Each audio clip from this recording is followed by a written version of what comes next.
Troca de passes de volta ao vivo, 00:10. Bob Faria, Daniel Pereira. Boa trilha do Troca, hein? É boa, né? Dá vontade de ficar dançando. Podia, é legal, né, cara? Podia ser o Bob ali na guitarra. Bacana.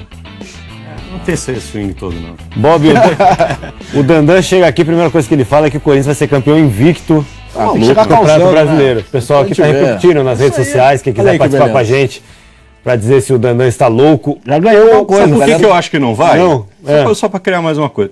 Porque se ficar invicto até a 30ª rodada, Relaxa. vai ser campeão na 30ª rodada. E aí dá férias pra rapaziada. Não, mas aí vai criar, a diretoria do Corinthians vai saber do meu Twitter e vai criar aquele clima. Pra não deixar você na mão. Tá pensando aqui. Bom, quem quiser dizer que o Dandan está insano, pelo @SportTV, hashtag troca de passe, participa com a gente. Pode usar a tralha Dandan insano também. Posso falar uma coisa só pra me defender? Pô, Dandan, o que você Rapidinho, quiser, cara. rapidinho. Jura que tem? Tem, antes, ano passado, assim, eu tenho que comprovar porque tá no meu Instagram. Tá Eu registrado. falei quem vai ser o campeão brasileiro. Eu falei, ó, Palmeiras vai ser o campeão brasileiro. Que Tá lá. rodada você falou? Antes de começar, na semana de começar, eu falei por quê? Por causa do técnico, por causa da estrutura, blá, blá, blá. E foi. Aí agora você tá carregando essa moral do ano passado. Pai Dandan, amigo. Pai Dandan, vambora. Vamos falar do seguinte. Hoje o Milton Mendes falou que ele considera injusta a interdição do estádio de São Januário por conta da confusão, da violência, enfim, da barbárie que foi dentro de campo, inclusive ameaça a torcedores, a jogadores, a arbitragem. Dentro de campo, vamos deixar o Milton Mendes falar, depois a gente comenta. Dentro da nossa casa, com o nosso torcedor, sem o nosso torcedor, é dentro da nossa casa, né? É onde que a gente... Você acorda à noite, você não precisa acender a luz para andar dentro de casa, você conhece a casa. Aí nós vamos jogar aonde, por exemplo? Brasília, Volta Redonda, Cariacica. Ou seja, temos viagens, tem uma logística muito difícil, mas com certeza o ideal era nós jogarmos em São Januário com o nosso torcedor. Estamos tristes por tudo que aconteceu, por tudo que nós vimos, mas são coisas que fogem ao nosso controle, estão alheias às nossas vontades. Estamos muito tristes porque sabemos que fomos muito prejudicados em relação a esta decisão, mas vai estar tudo entregue ao departamento jurídico do clube. Tony, é o seguinte, existe a possibilidade, estão se falando de Vasco e Santos na próxima rodada, no final de semana, acontecer no Engenhão, com torcida, no Newton Santos, com a presença de torcida, que seria muito bizarro, muito distorcido. É preciso explicar o problema, seguinte. Bob, é o seguinte, não existe um padrão de punição. Você vai ser punir o clube, vai fazer 10 jogos sem torcida. Hoje vai ser um jogo sem torcida. O clube vai pagar uma multa. Identificou o torcedor, não vai acontecer nada. Não existe um padrão. Cada vez é de uma forma. É preciso a gente entender que são duas coisas. Uma coisa é a interdição preventiva e outra é a punição. Na interdição não pode acontecer nada no estádio, tá certo? O Vasco pode jogar no Rio de Janeiro, em qualquer outro estádio que ele conseguir. Quer jogar no Maracanã? Se desce para jogar no Maracanã, vai jogar no Maracanã, vai jogar sei lá onde, vai jogar na praia, sei lá, em qualquer lugar. Pode jogar no Rio.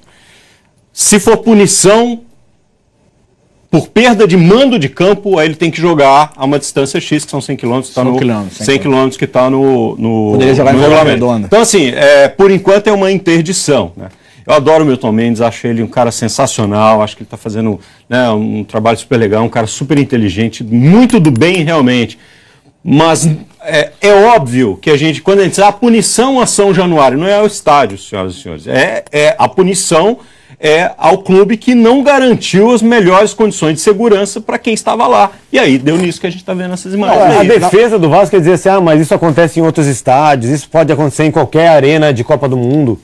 Isso não é defesa, a punição do Vasco, na verdade, ainda nem foi porque não teve julgamento. O estádio está interditado. Nem Fla-Flu pode ter lá. Então não é um problema nesse momento com a torcida do Vasco. O estádio está interditado, ou seja, não tem capacidade, segundo as autoridades, para receber jogo. Agora, eu nunca vou defender jogo sem torcida. Eu acho que é muito melhor. O Milton Mendes está defendendo o lado dele, obviamente. Mas eu acho que tem muito mais gente envolvida, tem televisão, é um espetáculo, então tem que ter o torcedor de qualquer maneira. Mas isso é mais um capítulo, mais um parágrafo daquela declaração de incompetência social, entendeu? Você obrigar um espetáculo a ser encenado sem plateia, porque a plateia não consegue se comportar, ou porque o promotor do espetáculo não tomou as providências para que violência não acontecesse. Eu sou a favor de uma punição mais severa possível, com punição ao clube, punição aos torcedores, inclusive jogo sem torcida, que é horroroso. É horroroso. É horroroso para assim, quem assiste, para televisão, para o torcedor, para os jogadores.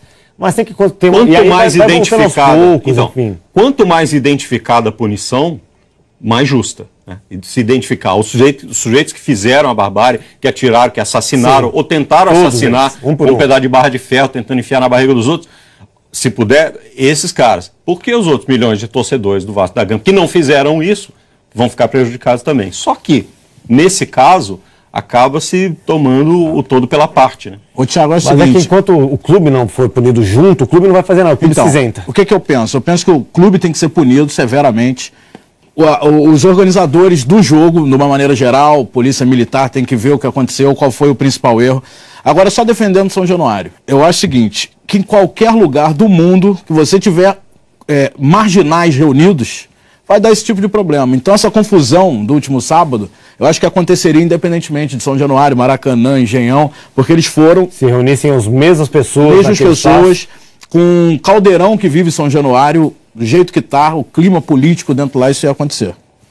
Pode ser, mas alguma coisa tem que ser feita, não é... A punição, assim, extrapola o fato de ser... Esse caso foi em São Januário, mas lá no Beira-Rio teve também, se tiver no Mineirão tem que ter também, se tiver em qualquer outro estádio, esse tipo de coisa, a punição tem que acontecer. Mas tem que ser uma punição para corrigir, não é uma punição, puniu, pagou, acabou, ninguém fala para não acontecer de novo. Para corrigir, para servir de exemplo para as outras praças. Enquanto dirigente de clube ficar financiando advogado para tirar bandido da cadeia quando faz baderna e faz esse tipo de coisa, enquanto isso acontecer, eles vão continuar fazendo. O problema é bem profundo.